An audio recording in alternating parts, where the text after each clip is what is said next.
Hello everybody, it's your boy, Sil the DM, bringing you a different video today. Instead of the expected Sands of Calamare recap, we had some unfortunate scheduling issues and weren't able to meet this week. Instead, I'm giving you a video in a new series I'm calling Legends and Lore. Today's episode being The Black Sands of Gerame. A little video where I provide very general, not extremely specific snippets and just lessons of history of the setting that I run my D&D campaign in.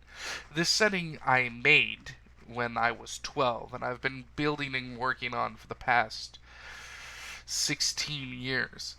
So I have a lot of love for the setting, and the people in it are rather flushed out. So let's dive in with a little bit of flavor text, and then we'll break down Gerame itself.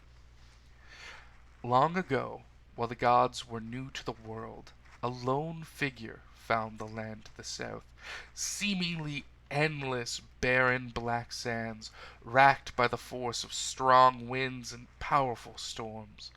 But as this figure wandered through the sands, it found not just life, but beauty. In the dunes, the crystal clear oases, and the few scattered people who had grown to call this place their home. Here this figure decided it would bring its people. People who worshipped it, known as Wasite, came to the desert following their god. There they carved a home for themselves out in the sand.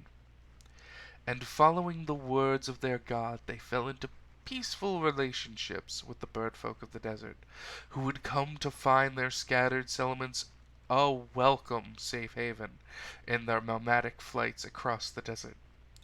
And the mighty giants from their ancient floating cities would come to watch and enjoy the art and music these strange settlers would produce.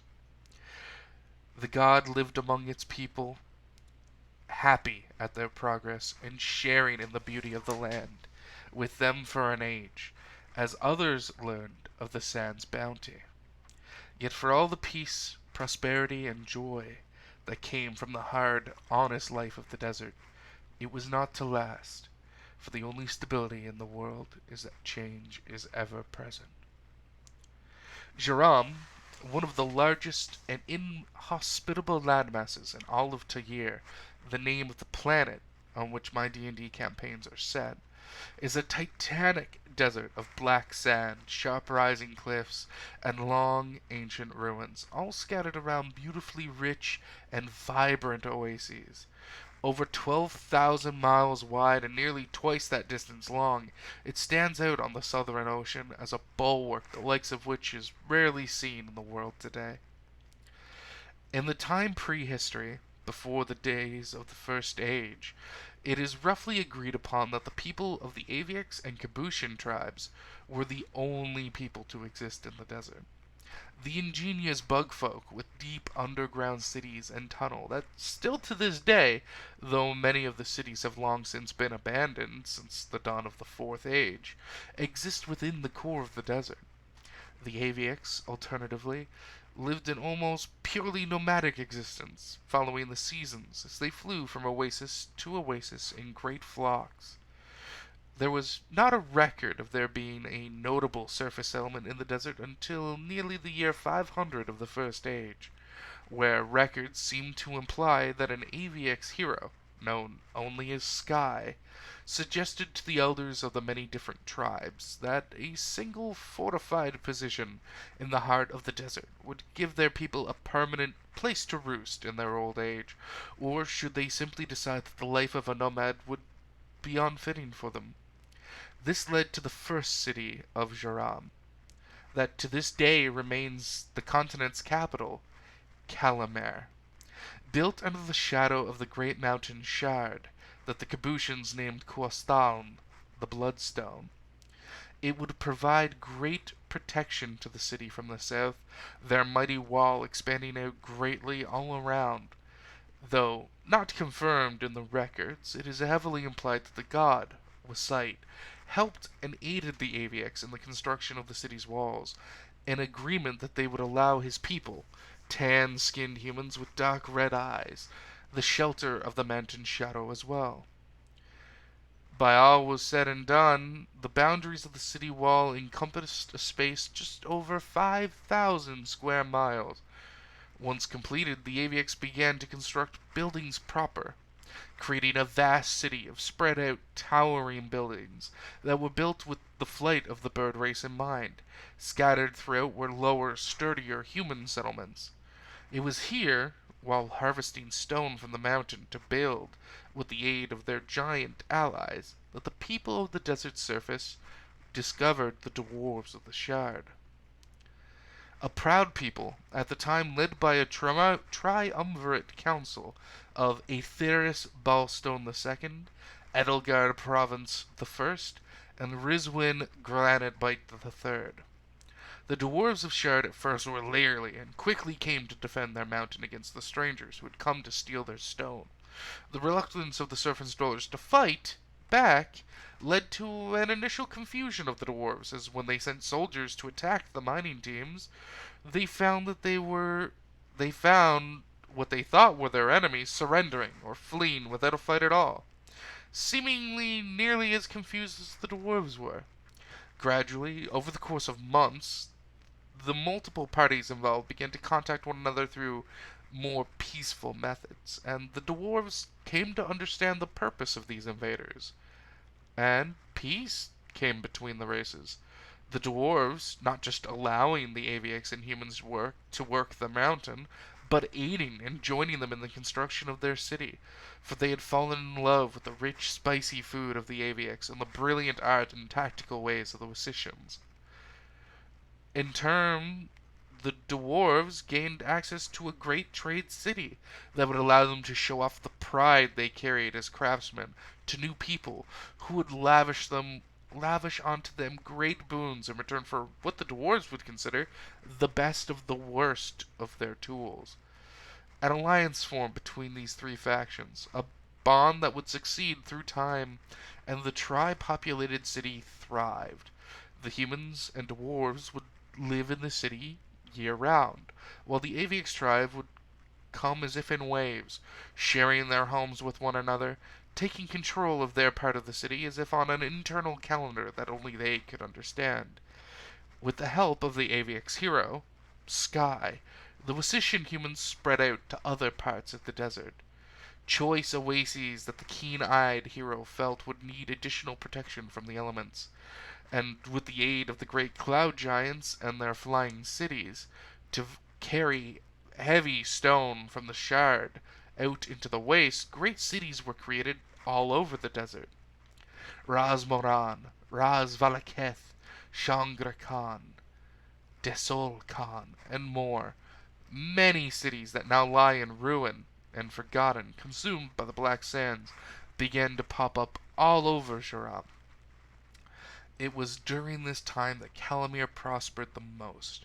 It was a true safe haven, so deep in the desert that only the AVX had any reasonable chance of reaching the city without great losses.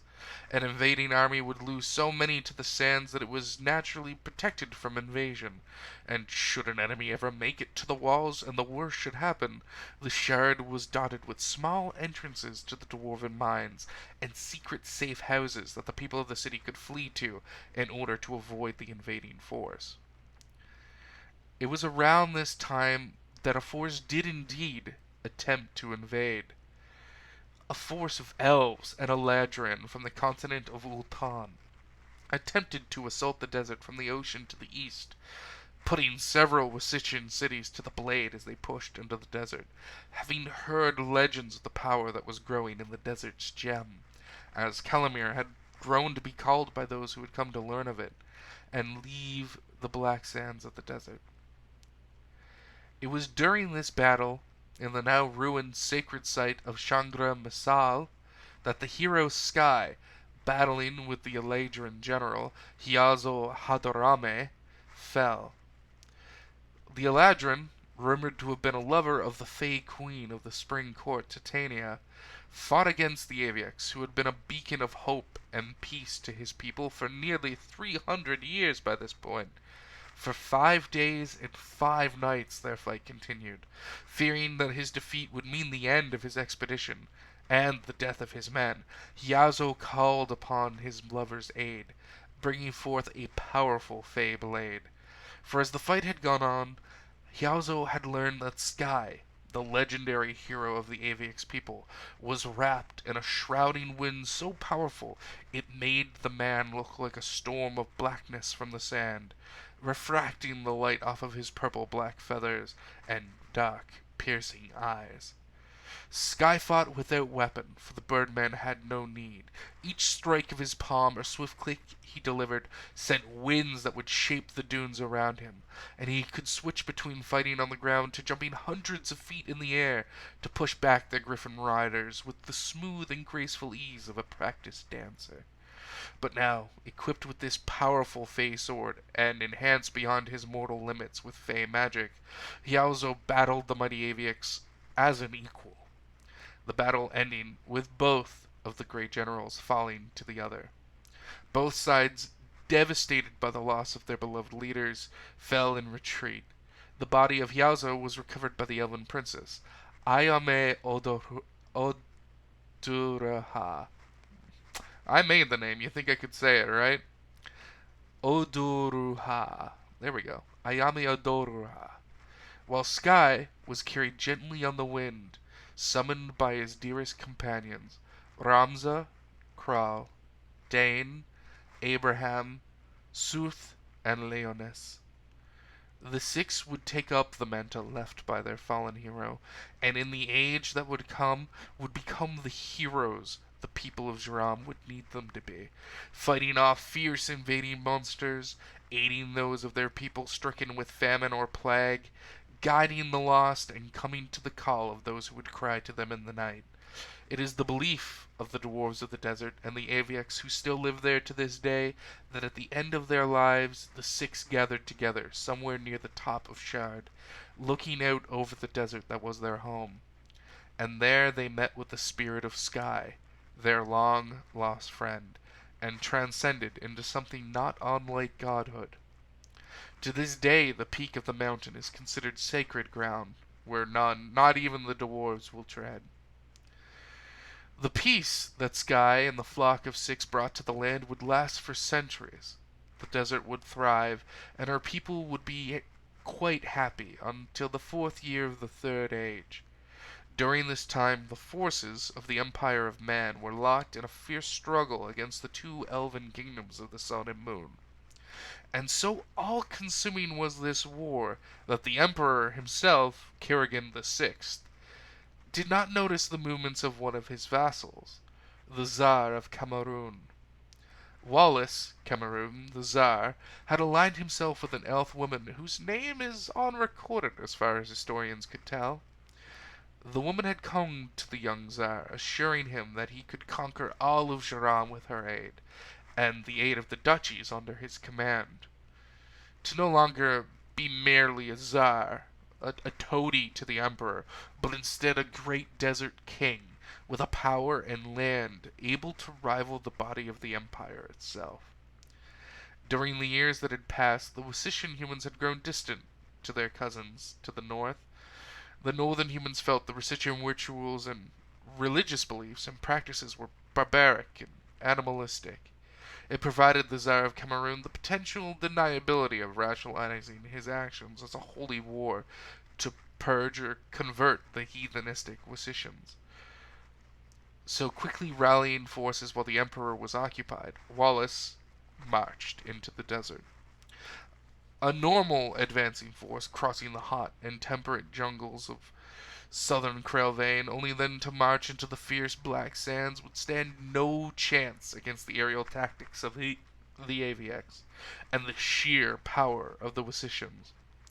It was then that the elf woman delivered on her promise, as the army stood poised to rush in and conquer Razmaran, the most northern city in all of Gerame. The elf woman, it is recorded, raised a golden scepter that flashed red in the morning light, and from the top of the lush forests of Krelvain bordering the desert came a mass flight of red dragons.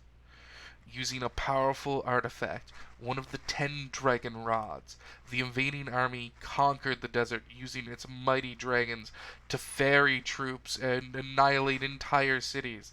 Over the course of 1 month, over 60% of the desert had been conquered or razed to smoldering ruins. The protective secret spots of the mountain could not protect the Aviax against the might of the dragons, and though the giants attempted to slow the tide, their numbers were too small, and they were soon forced to retreat to their cities. And so Gerame fell. The Wassitian humans were put to the sword and all but genocidally eliminated. The remaining Aviax, not that many survived the initial onslaught, were enslaved, and the dwarfs, who hadn't fell during defending the city, were also enslaved, though kept more like pets to make tools and weapons for the humans. This enslavement lasted nearly 50 years. During this period, the dwarven and Aviax slaves were used to construct the obelisk. Obelisk. Fuck. Come on, get your words right, man. A fierce structure made of black sandstone and filled with dark magics, built on the blood and tears of the slaves. It, to this day, survives in the city of Gerame as a beacon of this dark days of history. But as all seemed lost for the survivors of those people now indentured into servitude, while Tsar Cameroon's forces rebuilt key cities in the desert that they had destroyed, the Dragon Rod, the powerful artifact controlling the Red Dragons, was stolen. Free of the immensely powerful mind control of the rod, the Red Dragons turned on their oppressors, slaughtering thousands of humans and scorching much of the repaired cities in the process.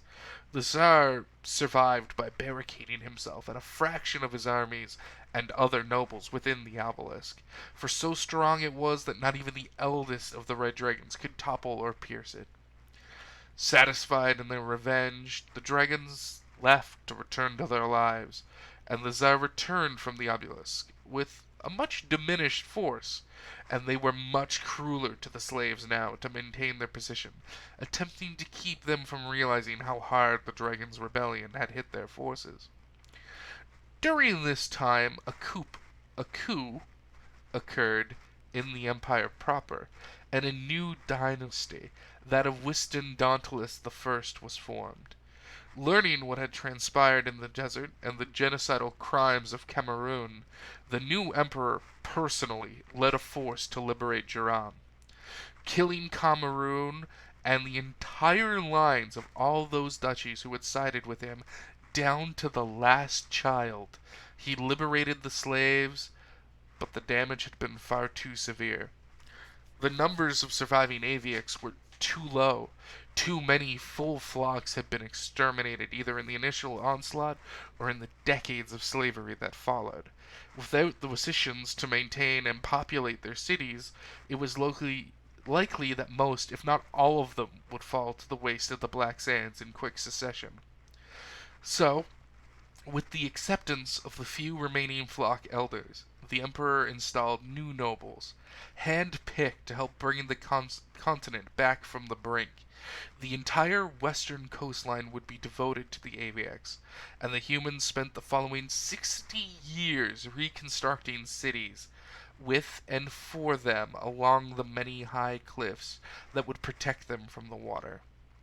Once completed, the humans left that part of the desert, for by the laws of their people, it was the Aviacs who owned and ruled it, on their own, and they had no place there. Gradually, some of the larger cities returned to power, and though the borders of the desert nation changed slightly over the years, strength began to come back as others came from abroad to find a new home for themselves in the Black Sands. Sadly, however, many Aviacs who were too touched by war and violence found that they could not forgive the humans what had befallen them, and so instead they left, flying the southern sea to Ultan to seek refuge with the fox folk of the three Kitsune cities, leaving their ancestral homeland behind. It was around this time that the world as a whole shifted significantly. A cataclysmic event known as the Shattering, which separated the once singular landmass that made up most of the world. And for the most part, Gerame was unaffected, in quotations. The desert was cut off from the world. Rasmaran, once a border city, was now a premier coastal port as the entire continental shelf shifted to the south. Large land masses from the bottom of the sea were pushed up in this movement, adding to the length of the desert and forming an area known as Darn's Canyon. But beyond this, the desert exists as it was, now merely even more isolated from the rest of the world. And that's where we are now in the story. Gerame is controlled by the human empire. Noblemen have divided the continent up into countries and duchies, individual cities for the most part, ruled by dukes and duchesses, all under the provision and supervision of a grand czar, who the emperor at the time, Wiston Dauntless I, installed a new family into that position. The Grand Czar is still a vassal of the empire, just maybe one political level higher than a duke or duchess.